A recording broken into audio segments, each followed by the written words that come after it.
Hello students, English literature के एक और लेसन में आपका स्वागत है। और इस लेसन में अब हम करने वाले हैं जॉन डन की पोइम द गुड मोरो। इंट्रोडक्शन देख लेते हैं सबसे पहले। The good morrow is a poem bye John Donne. मैं स्केच ले लेता हूँ। Yes, the good morrow is a poem. Obeyed लिखा है। ओबेड का मतलब होता है वो सॉन्ग जो मॉर्निंग में गाया जाता है, जो सुबह सुबह गाया जाता है। हिंदी में शायद इसके लिए कोई शब्द नहीं है, प्रभात गीत या जो भी आप कह सकते हो। तो सुबह सुबह गाए जाने वाले गीत को ओबेड कहते हैं, और ये पोएम एक ओबेड है, ये हमें याद रखना है। Bye John Donne, published in his 1633 collection. तो डेट इंपॉर्टेंट होती है किसी भी पोएम की। जब वो पब्लिश हुई है हमें पता होना चाहिए कि कब ये पब्लिश हुई है। जब एग्जाम में कोई क्वेश्चन आता है तो हमें ये लिखना जरूर चाहिए कि ये पोएम इस सन में पब्लिश हुई थी और कौन से कलेक्शन में से ली गई है। Songs and sonnet. तो जॉन डन का सॉन्ग्स एंड सोनेट एक कलेक्शन है, एक वॉल्यूम है, उसमें से द गुड मोरो पोएम ली गई है जो 1633 में पब्लिश हुई थी। Okay, the good morrow is written from the point of view of an awaking lover and describes the lover's thought as the girl wakes next to his partner. तो बड़ी ही romantic poem है, आप enjoy करोगे इसको। ये जो good मोरो poem लिखी गई है, ये एक किसके पॉइंट ऑफ व्यू से लिखी गई है, किसका दृष्टिकोण इसमें बताया गया है? एक अवेकिंग लवर का। अवेकिंग लवर यानी एक प्रेमी है, लड़का है जो जागा है अभी अभी रात से, और उसका पॉइंट ऑफ व्यू इसमें शो किया गया। वो अपने व्यूज बताता है, डिस्क्राइब करता है द लवर्स थॉट, अपने प्रेमी के थॉट यानी खुद के थॉट वो डिस्क्राइब करता है। जैसे ही उसकी गर्ल जो है, उसकी जो प्रेमिका है, उसके पास सोई हुई है रात से और वो जागती है।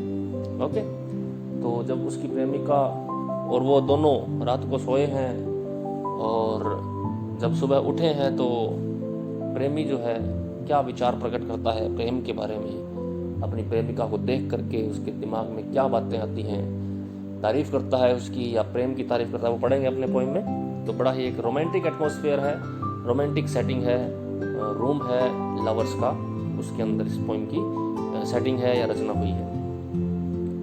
द लवर्स म्यूजिंग होता है सोच विचार, उसके विचार, उसके thoughts. Move from discussing sensual love to spiritual love. तो लवर्स के जो म्यूजिंग है, लवर्स के जो थॉट हैं, वो डिस्कस करते हैं। पहले तो सेंसुअल लव को डिस्कस करते हैं। सेंसुअल लव होता है इंद्रियों तक सीमित, जो एक शारीरिक आनंद तक ही सीमित होता है, उसको हम सेंसुअल लव कहते हैं। और जो स्पिरिचुअल लव होता है वो होता है भावनात्मक प्यार, जो उच्च श्रेणी का प्यार जिसको हम कह सकते हैं। फिजिकल लव को या फिजिकल अट्रैक्शन को हम उच्च श्रेणी का नहीं मानते। ये जो स्पिरिचुअल लव है और ये सेंसुअल लव है, इन दोनों का ही डिस्कशन करता है। पहले सेंसुअल लव की बात करता है, फिर स्पिरिचुअल लव तक आ जाता है। As he realises that with spiritual love the couple are liberated from fear and the need to seek adventure। और स्पिरिचुअल लव को वो भी अच्छा मानता है। वो कहता है कि स्पिरिचुअल लव में कपल जो होता है, जोड़ा जो होता है, वो लिबरेट हो जाता है, आज़ाद हो जाता है फियर से, किसी भी तरह के डर से। उसमें किसी के खोने का या साथ छोड़ देने का, इस तरह का कोई डर नहीं होता है। And need to seek adventure, और उसमें कोई ऐसी भावना भी नहीं होती कि एडवेंचर करें, नई नई चीज़ें करें। बोरियत से दूर होता है वो, बोरियत की उसमें कोई जगह नहीं होती है। फिजिकल लव जो होता है वो ऐसा ही होता है, उसमें क्या होता है कि सेटिस्फैक्शन आ जाता है और फिर वो अच्छा नहीं लगता। जिससे जो चाहिए था अगर वो मिल जाता है उसके बाद फिर अट्रैक्शन कम हो जाता है। ये कहता है कि स्पिरिचुअल लव जो है वो इन चीज़ों से लिबरेटेड है, इन सब चीज़ों से दूर है।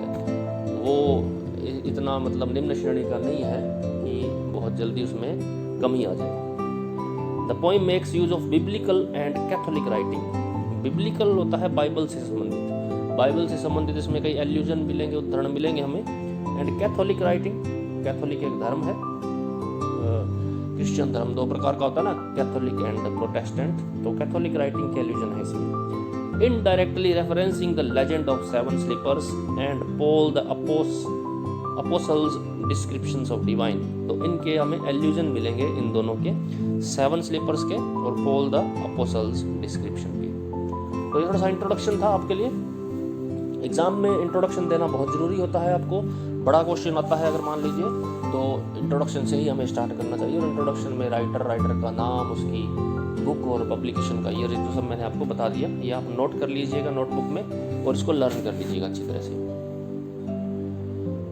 और एक आपसे रिक्वेस्ट है, अभी अगर आपको लेसन पसंद आ रहा हो तो चैनल को सब्सक्राइब करना मत भूलिए प्लीज़।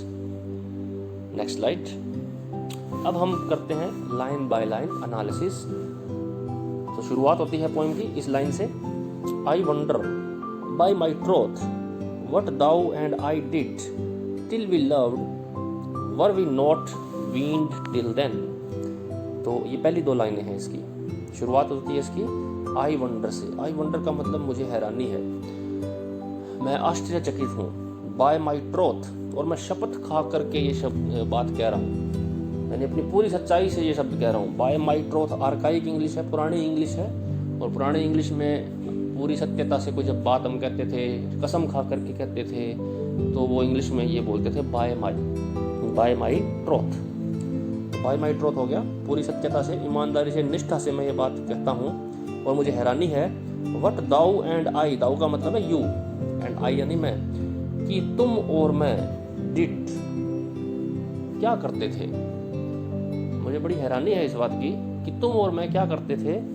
टिल वी लव्ड, जब तक हमने प्यार नहीं किया, यानी अब तो हम प्यार कर रहे हैं, प्यार करने से पहले हम क्या कर रहे थे।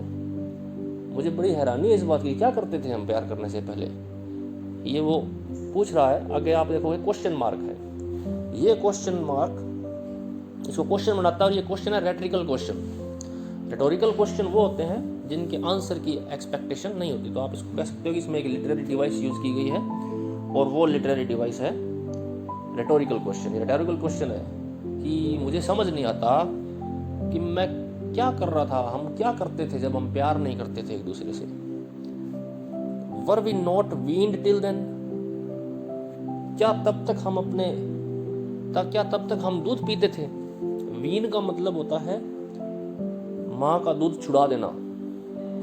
अंग्रेजी में इसके लिए एक शब्द है, हिंदी में तो पता नहीं इस प्रक्रिया को क्या कहते हैं, लेकिन जब एक शिशु का दूध जो है वो माँ का दूध जो उसका छुड़ा दिया जाता है, उसको ऊपर से दूध देने लग जाते हैं, तो उसके लिए एक प्रोसेस है, वो कहते हैं वीन कर दिया। इसको वीन कर दिया यानी दूध छुड़ा दिया। तो वो कहता है कि were we not wean till then, क्या हमारी वीनिंग तब तक नहीं हुई थी, यानी तब तक हमारा माँ का दूध भी नहीं छुड़ाया हुआ था, यानी तब तक हम माँ का दूध ही पी रहे थे। तो बड़ी ही इंटरेस्टिंग बात कही उसने। प्रेमियों के साथ ऐसा होता है कि जब वो प्रेम करने लग जाते हैं तो उन्हें सब कुछ जो है वो घटिया लगता है अपने प्रेम के सामने। वो सोचते हैं कि हमारा प्यार ही सब कुछ है, और जब वो पुरानी बातें याद करते हैं कि जब मेरी प्रेमिका नहीं थी या जब मेरा प्रेमी मेरे साथ नहीं था, तब मैं कैसे जीता था, वो सारी ज़िंदगी उसको व्यर्थ लगती है। अरे तब तो बिल्कुल ही बेकार ज़िंदगी थी, कुछ भी नहीं था। ये बात और है कि प्यार करने कुछ दिन बाद हो सकता है उनके विचार चेंज हो जाएं, लेकिन अभी तो वो यही सोच रहा है कि मुझे बड़ी हैरानी है, और मैं ये बात शपथ खाकर कहता हूँ कि जब तक हम प्यार नहीं करते थे उससे पहले हम क्या कर रहे थे। क्या हम बच्चे थे, बिल्कुल ही दूध पीते बच्चे थे, हम माँ का दूध पी रहे थे।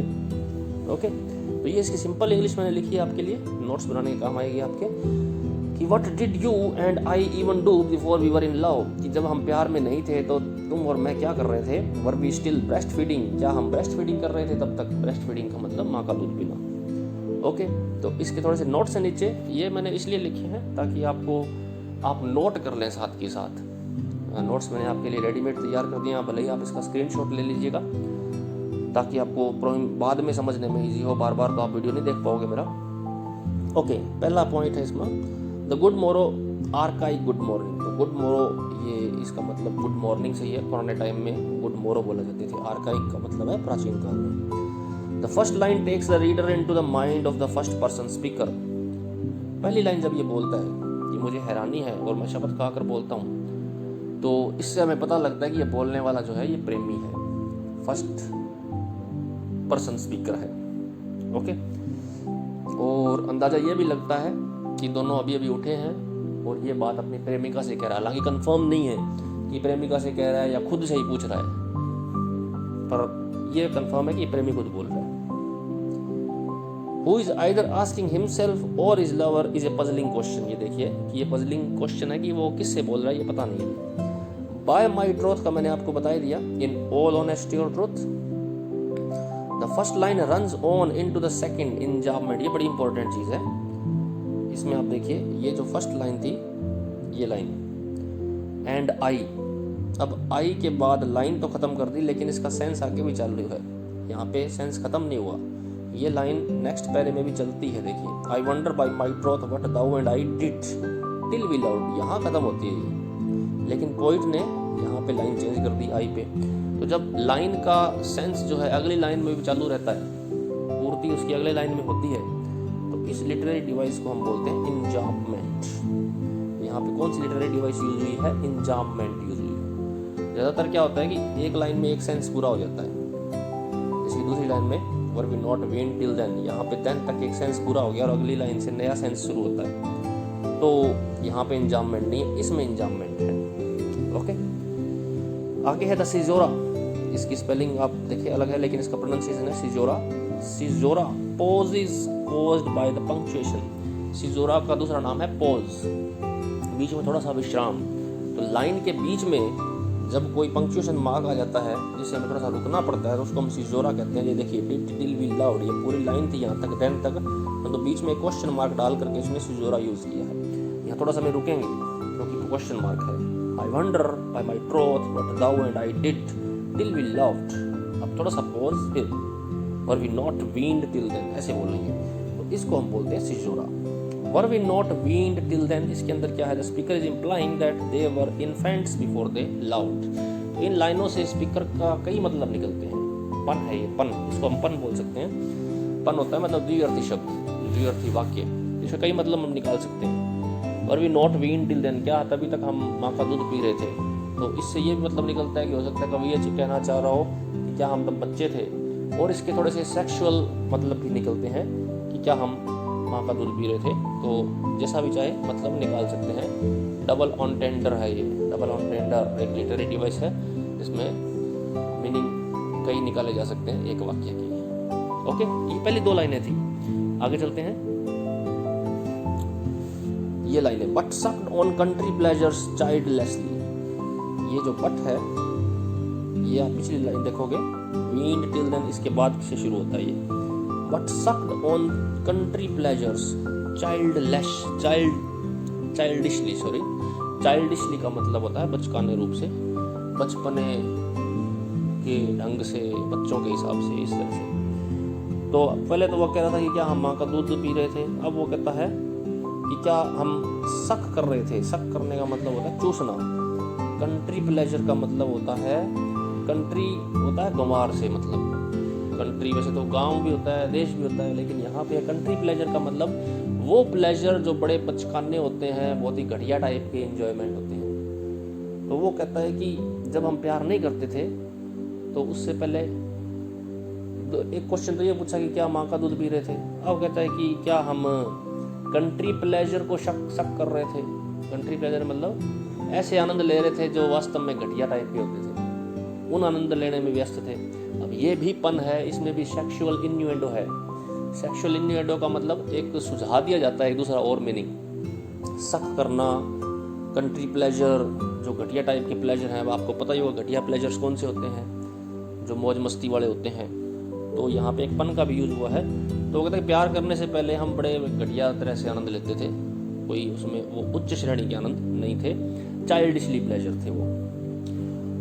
और एक और कहता है कि क्या ये कर रहे थे। दो बातें बता दी, अब तक तीसरी बात और बता रहा है। पहली बात ये थी कि मदर की ब्रेस्ट फीडिंग करते थे, दूसरी बात कि घटिया घटिया आनंद लेते थे, शक करते थे, चूसते थे, और तीसरी बात की क्या या फिर हम स्नोर्ट कर रहे थे, खराटे मार रहे थे, सो रहे थे 7 स्लीपर की डेन में।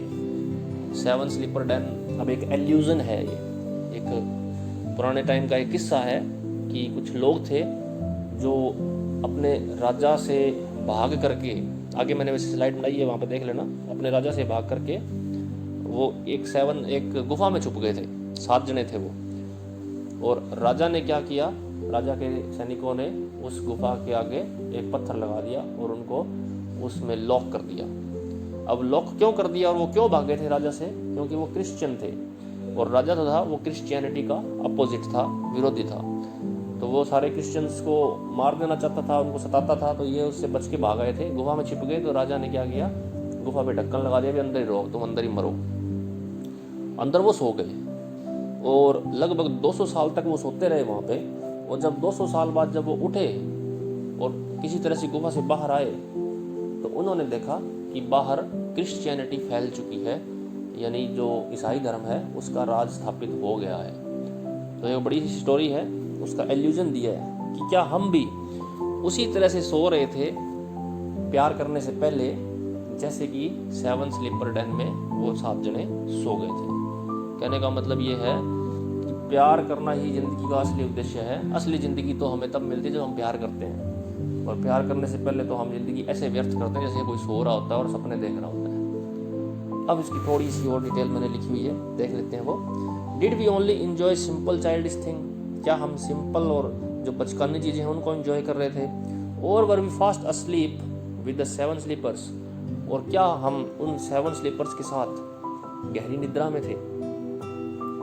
तो country pleasures are either crude sensuality और इमेच्योर सेक्सुअल प्लेजर्स। ये देखिए मैंने आपको बताया था ना, कंट्री प्लेजर से डन जो है वो हमें कोई और ही चीज़ की ओर इशारा कर रहा है, हालांकि स्पष्ट नहीं बता रहा है। ये समझ जाओ आपकी कौन सी बातें कर रहा है वो। क्रूड सेंसुअलिटीज, क्रूड का मतलब होता है घटिया टाइप की, और सेंसुअलिटी मतलब इंद्रिय जो आनंद होता है वो। और इमेच्योर सेक्सुअल प्लेजर्स, या वो सेक्सुअल प्लेजर्स आनंद जो इमेच्योर होते हैं, इमेच्योर टाइप के होते हैं, जिनमें कोई भावनात्मक चीजें नहीं होती हैं, जो सिर्फ आनंद लेने के लिए किया जाता है। ओके, 7 स्लीपर्स का बताया हुआ है। Christian youths who fled from Roman emperors Decius, इस सदी की बात है 249-51 की, और डिसियस वो राजा था जिससे बच करके वो भाग गए थे, रोमन एम्परर था। And were sealed in a cave, और उनको केव में सील कर दिया गया था। They slept for nearly 200 years, so the story goes. तो 200 साल तक लगभग वो सोए, waking up in a world where Christianity had taken hold, और बाद में जब वो जागे तो वो एक ऐसे संसार में जागे जहाँ क्रिश्चियनिटी फैल चुकी थी। So the implication in these two lived as if asleep until they fell in love and woke up।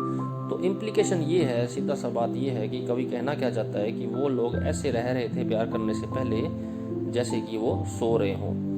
Their love became a kind of new religion for them, और वो जो लव है उनका, वो उनका एक नया धर्म बन गया है। जैसे क्रिश्चियनिटी का इन्होंने एग्जाम्पल दिया ना, तो प्यार ये उनका धर्म बन गया है।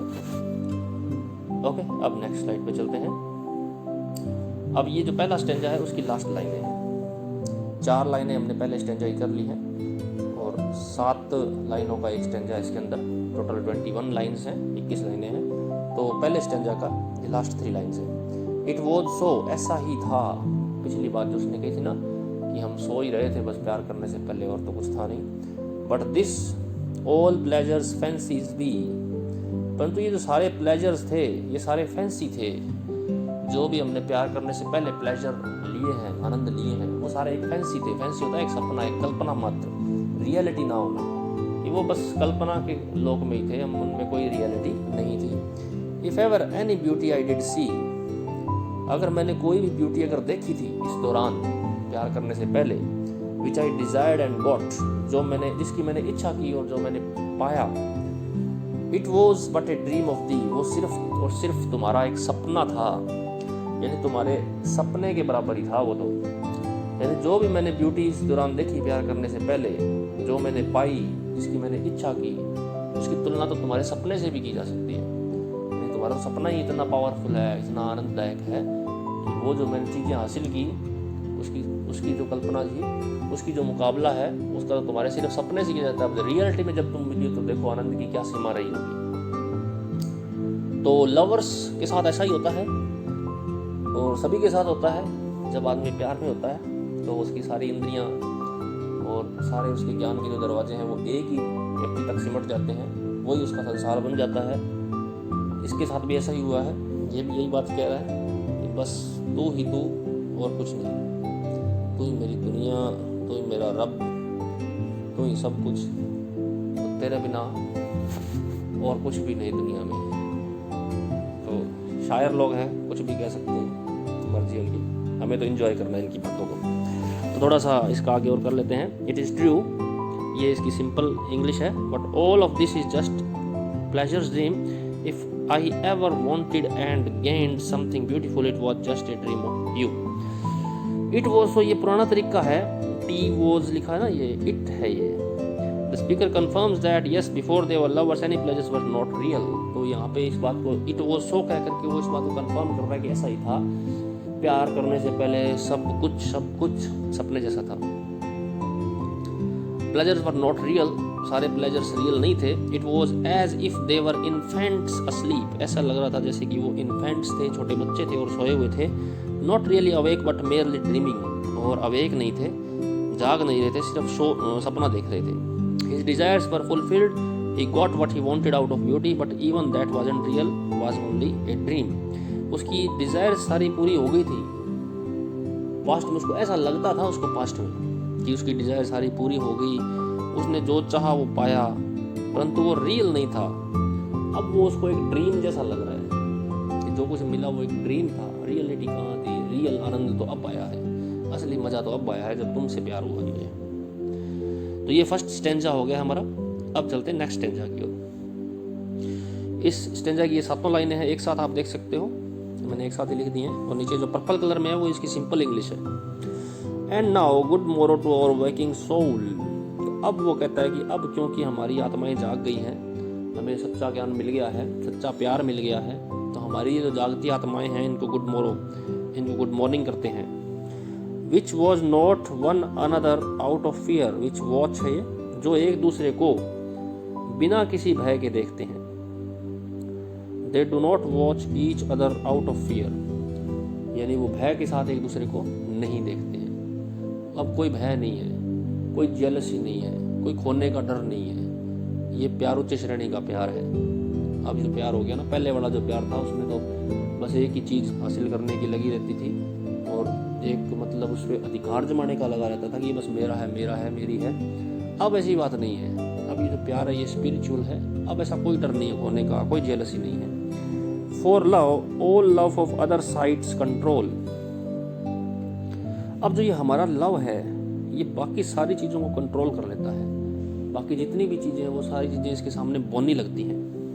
देखिए इसकी English, there is no need for jealousy, ये तो पहले आ गया था। Love makes it so that we don't need to look at anything except each other, यानी अब इतना प्यार है कि किसी और को देखने की फुर्सत भी नहीं है, और ना ही हमारा प्यार, हम प्यार के वशीभूत होकर के किसी और चीज़ को देखने का मन करता है। बस अब तो यही कि एक दूसरे को हम देखे रहें, एक दूसरे की आंखों में आंखें डाल के बैठे रहें। ओके, समझ रहे हो, एंजॉय कर रहे हो।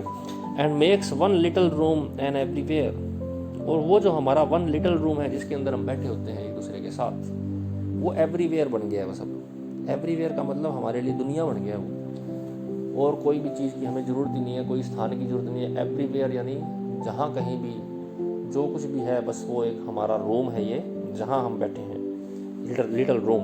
ये लव उसको, उस लिटिल रूम को एवरीवेयर बना दिया है।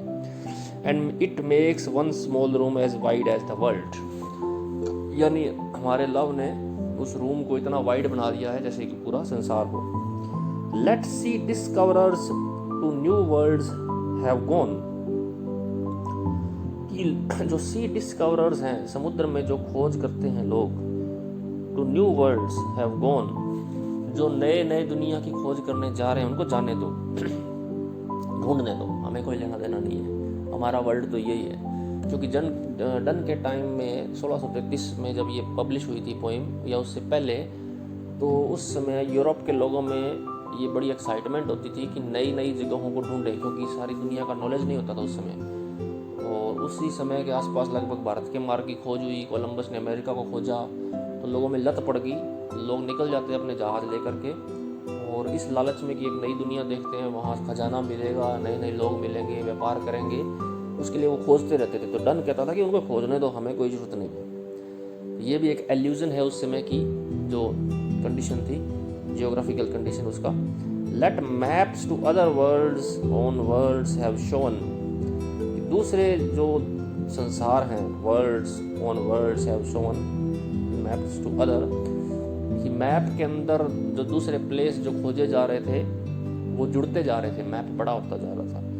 तो वो कहता है कि दिखाने दो, संसार का नक्शा बढ़ने दो, संसार में नए नए जो क्षेत्र जुड़ रहे हैं जुड़ने दो मैप के अंदर। Late us possess one world, each hath one and is one. चलो अपने क्या करें, अपने पजेस करते हैं वन वर्ल्ड, अपने रखते हैं एक संसार। लेकिन नीचे let us have just one world, each of us is a world. तो वो कहता है कि मेरी दुनिया तू, तेरी दुनिया मैं, और हम तो बस इसी को ही पजेस करते हैं। Each hath one and is one, और हम दोनों एक संसार हैं।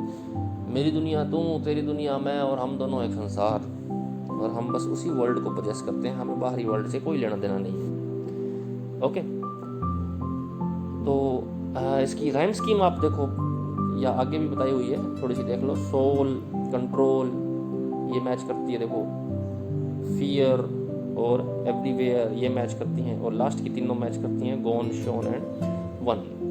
तो ए बी सी सी सी, इस तरह से इसकी राइम स्कीम बनती है। आगे थोड़ा सा और डिटेल दिया हुआ है, उसमें आपको राइम स्कीम का भी जिक्र करना पड़ता है जब एग्जाम में कोई क्वेश्चन आता है। थोड़ा सा इसका जो सेकंड स्टैंजा था, ये इसकी थोड़ी सी एक्सप्लेनेशन और कर लेते हैं। The speaker wishes both of them as good morning. जब ये शुरुआत होती है इसकी, ये देखो नाउ गुड मॉर्निंग, तो इसका मतलब ये कि वो दोनों एक दूसरे गुड मॉर्निंग करते हैं। There is no fear in their relationship, they are totally devoted, हो गया ये। And makes one little room in everywhere, इसका मतलब ये कि द रूम द लवर्स और in small in microcosm, yet because their love is universal it goes everywhere their love goes and is whole and macrocosm। वही बात है कि हालांकि वो रूम है जिसके अंदर वो बैठे हैं, वो बहुत छोटा है, लेकिन उनके लिए वो एक सूक्ष्म जगत के समान है, यानी पूरी दुनिया उसी में सिमट गई है। वो इस दुनिया का छोटा रूप है जो उसके रूम में आया हुआ है। जहाँ कहीं भी वो जाते हैं वही उनके लिए वर्ल्ड का रूप धारण कर लेता है। The world known was expanding rapidly, तो उस समय वर्ल्ड जो है वो एक्सपेंड कर रहा था रैपिडली, वो तेजी से बढ़ रहा था। Done connects this fact with the world the lovers have created, तो डन जो है अपना ही वर्ल्ड इसके अंदर और जोड़ देता है। जो लोग तो बेचारे घूम घूम के जहाज़ों पे जा के रिस्क ले लेके नया वर्ल्ड ढूंढ रहे थे, डन कहता है भाई मेरा वर्ल्ड तो यही है, और उन्होंने इस वर्ल्ड को इसमें जोड़ दिया। Let us possess one world, possess one world that totally own a whole new world, तो उनका जो वर्ल्ड है वो बिल्कुल ही नया वर्ल्ड है, होल न्यू वर्ल्ड है, which they are free to explore, और वो अपने वर्ल्ड को एक्सप्लोर करने में, अपने वर्ल्ड में खोजबीन करने के लिए भी स्वतंत्र है। ओके, अब आते हैं लास्ट स्टेंजा पे। Where can we find two better hemisphere without sharp north without declining west. तो वही बात को जारी रखता है स्टेंजा में भी कि दुनिया वाले तो खोजबीन में लगे हुए हैं, और हमें इससे बेटर हेमिस्फेयर कहाँ से मिलेंगे। हेमिस्फेयर होते हैं अर्धगोले, गोलार्ध। विदाउट शार्प नॉर्थ, तो हमारा जो वर्ल्ड है उसमें शार्प नॉर्थ नहीं है, क्योंकि जो नॉर्थ पोल होता है, एक्चुअल में जो नॉर्थ पोल है धरती का, वो जो नॉर्थ पोल है वो बहुत ही ठंडा होता है, बहुत बर्फ जमी रहती है। शार्प नॉर्थ का मतलब ठंडा नॉर्थ। ये पर तो हमारा जो वर्ल्ड है उसमें ऐसा नॉर्थ नहीं है, उसमें कड़ाके की ठंड नहीं है इतनी, यानी वेदर जो है वो अच्छा रहता है। विदाउट डिक्लाइनिंग वेस्ट, और वेस्ट में क्या होता है, जो रियल का जो वर्ल्ड है उसमें वेस्ट में सूरज छिप जाता है। तो वो कहता है हमारे वर्ल्ड में ऐसा भी नहीं होता, हमारे वर्ल्ड में सूरज भी नहीं छिपता, डिक्लाइन नहीं होता है। डिक्लाइन का मतलब बोला पतन हो जाना, छिपने के सेंस में इसने डिक्लाइनिंग बोला है, डिक्लाइनिंग वेस्ट। ऐसा वेस्ट जो डिक्लाइन होता है वो हमारे वर्ल्ड में नहीं है। इसकी इंग्लिश देखिए, where can we find two better globes, हमें कहाँ से इतने बेहतर दो ग्लोब मिलेंगे। Without the cold of the north, जिसमें कोल्ड नहीं है नॉर्थ की, और the darkness that comes when the sun sets in the west, और जब वेस्ट में जब सन छिप जाता है तो डार्कनेस भी आती है, ऐसा भी नहीं है। Whatever dies was not mixed equally. अब वो कहता है कि कोई चीज़ मरती क्यों है। डन के समय में एक मेडिकल थियोरी चलती थी कि जब बॉडी में इम्बैलेंस हो जाता है तो व्यक्ति मर जाता है। बैलेंस ज़रूरी है, ज़्यादा डिटेल में तो मैं नहीं जाऊँगा, पर ये एक थियोरी थी उस समय कि बैलेंस बना होना चाहिए। वो कहता है, डन उसी चीज़ का यूज़ करता है कि वट एवर डाइज, जो कुछ भी मरता है, वाज नॉट मिक्सड इक्वली, वो इसलिए मरता है कि उसमें सारी चीज़ें इक्वली मिक्स नहीं होती हैं, बैलेंस नहीं होता है। ये होता है कि because its parts were not appropriately mixed, अगर कोई चीज़ मरती है तो इसलिए कि उसके सारे जो पार्ट होते हैं वो मिक्स नहीं होते हैं। If our two loves be one, और thou and I love so like that none do slacken none can die. तो वो कहता है कि if our two loves be one, अगर हम जो दो प्यार करने वाले हैं, अगर हम एक रहे इसी तरह से जैसे कि अब है, यानी हमारी जो मिक्सिंग है वो बहुत अच्छी हुई है, हमारा जो कॉम्बिनेशन है वो बहुत अच्छा है, तुम्हारा और मेरा, लव सो लाइक, और इसी तरह से अगर हम प्यार करते रहे, देन नन डू स्लैकन, तो कोई भी कमज़ोर नहीं पड़ेगा दोनों में से हम, यानी अगर हमारा प्यार ऐसा ही रहा जिस तरह से हम प्यार कर रहे हैं, कोई इसमें इम्प्योरिटी नहीं आई, इम्बैलेंस नहीं आया, तो ना तो हम ढीले पड़ेंगे, कभी कमज़ोर पड़ेंगे स्लैकन का मतलब, और ना ही कभी मरेंगे दोनों में से। But our loves are so perfectly match that we have become one, हमारा लव तो इतना परफेक्टली मैच है कि हम एक बन गए हैं, and this love will not lose its power, तो हमारा लव जो है पावर नहीं खोएगा, and we will not die, और हम कभी मरेंगे भी नहीं। तो ये थे इसके 3 स्टेंजास, तो आपको समझ में आए होंगे, इन्जॉय भी किया होगा। थोड़ी सी इसकी टेक्निकल चीज़ और देख लेते हैं अपने। ये स्टेंजा तीसरा था, उसकी थोड़े से इंपॉर्टेंट नोट्स हैं जो आपके लिए मैंने लिखे हैं, आप लिख लेना इनको और एग्जाम में इनको यूज़ करना। कि as the lover gaze into each other's eyes they see each other reflected evidence of more bonding of two becoming love. तो लवर्स जो हैं, जो एक दूसरे को देखते हैं, तो एक दूसरे की उनमें तस्वीर दिखाई देती है, evidence of more bonding of two becoming one, और बॉन्डिंग की भावना और ज़्यादा आती है उसमें, एक होने की भावना और ज़्यादा आती है। ये जो अभी हम लाइन कर रहे थे, ये जो line, as the lovers gaze into each other's eyes they see each other reflected, जब जो लवर्स हैं एक दूसरे की आंखों में देखते हैं तो वे एक दूसरे की चेहरा देखते हैं अपना दूसरे की आंखों में, यानी लवर्स जब नज़रें मिलाते हैं तो एक दूसरे की नज़रों में उनको अपना चेहरा दिखाई देता है। Evidence of more bonding of two bonding more, और ये सबूत है, एविडेंस है मोर बॉन्डिंग का, यानी उनके अंदर जो बॉन्डिंग है, उनके अंदर जो संपर्क है, आपसी संबंध है, वो बहुत मजबूत है और ज़्यादा मजबूत हो रहे हैं। ये लाइन अपने मिस कर गए थे, पहले बैक चलते हैं एक बार। ये रहा, ये तीसरे स्टेंजा की 2 लाइनें जो रह गई थी, इसको भी पढ़ लेते हैं। कि माई फेस इन दाइन आई दाइन इन माइन अपीयर्स, कि मेरा फेस तुम्हारी आंखों में, और दाइन इन माइन, और आपका फेस मेरे में, मेरा फेस तुम्हारी आंखों में और तुम्हारा फेस मेरे अंदर अपीयर करता है, प्रकट होता है। And true plain hearts do in the faces rest, और जो प्लेन हार्ट्स हैं हमारे दोनों के, हम दोनों के जो हार्ट्स, प्लेन होने का मतलब है एकदम निष्कपट हार्ट हैं, बिल्कुल साफ हार्ट है, उनके अंदर किसी तरह की कोई बेईमानी नहीं छुपी है, एकदम ऑनेस्ट है, वो प्लेन हार्ट्स हैं, वो एक दूसरे के फेस में ही दिखाई देते हैं, यानी जो दिल की बातें हैं वो चेहरे पे दिखाई देती हैं। And the truth of our hearts is visible on our faces, ये सिंपल इंग्लिश है इसकी, कि हमारे हार्ट्स की जो ऑनेस्टी है, हमारे हार्ट्स का जो सफाई है, हमारा जो दिल है एकदम साफ सुथरा है, वो तो हमारे फेसेस से पता लग जाता है। उसके बाद में ये जो स्टेंजा थे ये हमने कर लिए हैं। ओके, तभी तो मैं देख रहा था कि 5 ही लाइनें हुई हैं, 2 लाइन मिस हो गई। ओके, उसके ये था एक उसका जो नोट्स है उसके। फिर अगला है the lovers are true and plain, lovers true हैं और प्लेन है। They don't have to pretend और शो ऑफ और बी फैंसी, तो उनको प्रिटेंड करने की जरूरत नहीं है, किसी तरह का दिखावा करने की जरूरत नहीं है, शो ऑफ भी दिखावा करने की जरूरत नहीं है। इन फ्रंट ऑफ अनदर, एक दूसरे के सामने, बस जैसे हैं वैसे दिख रहे हैं, उनके चेहरों पे दिख जाता है। ये हो ही गया था without sharp north, without cold north, ये कमियां दिखाते हैं धरती की जो कमी है वो उनकी धरती में नहीं है। विदाउट डिक्लाइनिंग वेस्ट में सन डिक्लाइन होता है। Whatever dies was not mixed equally, ये एक एल्यूजन है पुरानी चिकित्सा पद्धति का। In medical theory of the time death was thought to be the result of imbalance in the body elements, तो डेथ का इसलिए होती थी क्योंकि बॉडी में कोई इम्बैलेंस हो जाता था एलिमेंट्स में। If our two loves, the speaker suggests that their two loves are not at all imbalanced, their loves are so alike that they can never die, तो वो कहते हैं कि उनका जो लव है वो इम्बैलेंस नहीं है और वो एक जैसे हैं दोनों और वो कभी नहीं मर सकते, यानी उनके लव में कोई खोट नहीं है। तो ये अब हमारी पोएम पूरी हो गई है। अब आगे थोड़े और इसकी टेक्निकल चीज़ें देख लेते हैं। मीटर की इसमें बात करें तो गुड मोरो हैज ए बेसिक आयाम्बिक पेंटामीटर, इसके अंदर ही आयाम्बिक मैंने काफ़ी पॉइंट से पहले बताया है, डिस्क्रिप्शन में मिल जाएगा आपको लिंक आयाम्बिक पेंटामीटर पे, कि एक जो सिलेबल होता है वो स्ट्रेस्ड, दूसरा अनस्ट्रेस्ड होता है। अनस्ट्रेस्ड पहले आता है, स्ट्रेस्ड बाद में आता है। ओके, तो आयम्बिक पेंटामीटर में लिखा गया that is there are 5 regular beats, 5 beats होती हैं, 10 सिलेबल होते हैं each except for the last line to each stanza which has 12 so count as hexameter.